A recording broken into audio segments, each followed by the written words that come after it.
नमस्कार प्रिय भक्तजनों, आज हम रविवार व्रत की विधि और कथा सुनेंगे। रविवार का व्रत भगवान सूर्य देव को समर्पित होता है और सभी मनोकामनाओं की पूर्ति के लिए रविवार का व्रत श्रेष्ठ है। आइए इसकी विधि जानें। प्रातःकाल स्नान आदि से निवृत्त होकर स्वच्छ वस्त्र धारण करें। शांत चित्त होकर सूर्य देव का स्मरण करें। भोजन एक समय से अधिक ना करें। भोजन तथा फलाहार सूर्य के प्रकाश के रहते ही कर लेना चाहिए। यदि निराहार रहने पर सूर्य छिप जाए तो दूसरे दिन सूर्य उदय हो जाने पर अर्घ्य देकर भोजन करें। व्रत के अंत में व्रत की कथा सुननी चाहिए तथा व्रत के दिन नमकीन तेल युक्त भोजन कभी ना ग्रहण करें। इस व्रत को करने से मान सम्मान बढ़ता है तथा शत्रुओं का नाश होता है और सभी पीड़ाओं से मुक्ति मिलती है और सारी मनोकामनाएं पूर्ण होती है। आइए अब रविवार व्रत की कथा सुनें। एक बुढ़िया थी।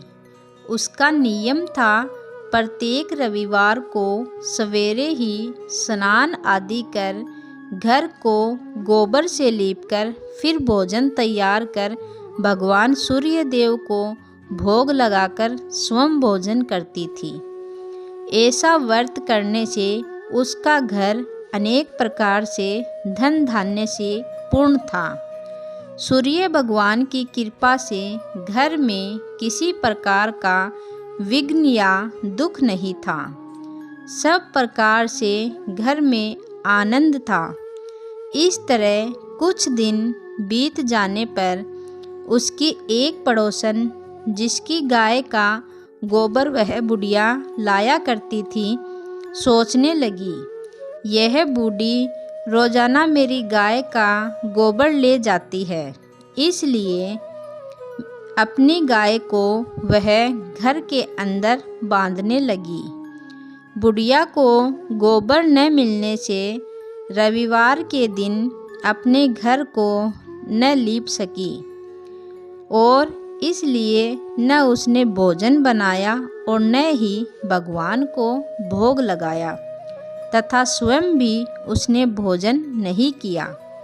इस प्रकार उसने निराहार व्रत किया। रात्रि हो गई और वह बुढ़िया भूखी ही सो गई। रात्रि में भगवान सूर्य ने उसे सपने में दर्शन दिया और भोजन न बनाने तथा भोग न लगाने का कारण पूछा। तो उस बुढ़िया ने गोबर न मिलने का कारण बताया। भगवान ने कहा, माता, मैं तुमको एक गाय देता हूँ जिससे सभी इच्छाएं पूर्ण होती है, क्योंकि तुम हमेशा रविवार को गाय के गोबर से घर को लीपकर भोजन बनाकर मेरा भोग लगाकर खुद भोजन करती हो। इससे मैं खुश होकर तुमको वरदान देता हूँ। निर्धन को धन और बांझ स्त्रियों को पुत्र देकर दुखों को दूर करता हूँ तथा अंत समय में मोक्ष देता हूँ। सौपन में ऐसा वरदान देकर भगवान सूर्य देव अंतर्ध्यान हो गए और बुढ़िया की आँख खुली। वह देखती है कि आंगन में एक अति सुंदर गाय और बछड़ा बंधे हुए हैं। वह गाय और बछड़े को देखकर अति प्रसन्न हुई और उसको घर के बाहर बांध दिया और वहीं खाने को चारा डाल दिया। जब उसकी पड़ोसन बुढ़िया के घर के बाहर अति सुंदर गाय और बछड़े को देखा तो द्वेष के कारण उसका हृदय जल उठा और उसने देखा कि गाय ने सोने का गोबर किया है, तो वह उस गाय का गोबर ले गई और अपनी गाय का गोबर उसकी जगह रख गई। वह नित्य प्रति ऐसा ही करने लगी और सीधी सादी बुढ़िया को इसकी खबर नहीं होने दी। तब सर्वव्यापी ईश्वर ने सोचा कि चालाक पड़ोसन के कर्म से बुढ़िया ठगी जा रही है, तो ईश्वर ने संध्या के समय अपनी माया से बड़े जोर की आंधी चला दी। बुढ़िया ने अंधेरे के भय से अपनी गौ को भीतर बांध लिया। प्रातःकाल जब बुढ़िया ने देखा कि गाय ने सोने का गोबर दिया है, तो उसके आश्चर्य की सीमा न रही।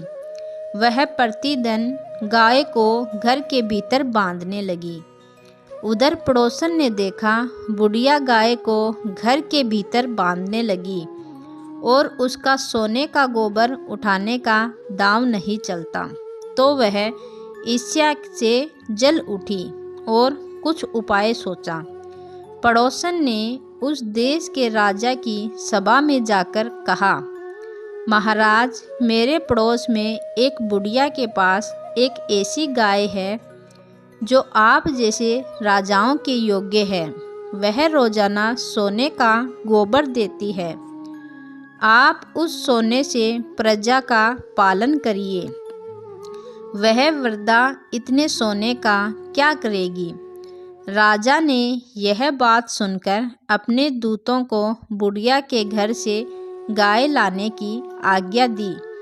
बुढ़िया प्रातः ईश्वर को भोग लगा भोजन ग्रहण करने ही जा रही थी कि राजा के कर्मचारी गाय खोलकर ले गए।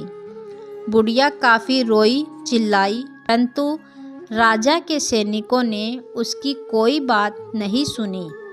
उस दिन बुढ़िया गाय के वियोग में भोजन ना कर सकी और रात भर रो रो कर ईश्वर से गाय को पुण्य पाने के लिए प्रार्थना करती रही। उधर राजा गाय को देखकर बहुत प्रसन्न हुआ, लेकिन सुबह जैसे ही वह उठा, सारा महल गोबर से भरा दिखाई देने लगा। राजा यह देखकर घबरा गया। भगवान ने रात्रि में राजा को स्वप्न में कहा, हे राजा, गाय बुढ़िया को लौटाने में ही तेरा भला है। उसके परिवार के व्रत से प्रसन्न होकर मैंने उसे गाय दी है। प्रातः होते ही राजा ने बुढ़िया को बुलाकर बहुत से धन के साथ सम्मान सहित गाय और बछड़ा लौटा दिया। उसकी पड़ोसन दुष्ट बुढ़िया को बुलाकर उचित दंड दिया। इतना करने के बाद राजा के महल से गंदगी दूर हुई। उसी दिन से राजा ने नगरवासियों को आदेश दिया कि राज्य की तथा अपनी समस्त मनोकामनाओं की पूर्ति के लिए रविवार का व्रत करो। व्रत करने से नगर के लोग सुखी जीवन व्यतीत करने लगे। कोई भी बीमारी तथा प्रकृति का प्रकोप उस नगर पर नहीं होता। सारी प्रजा सुख से रहने लगी।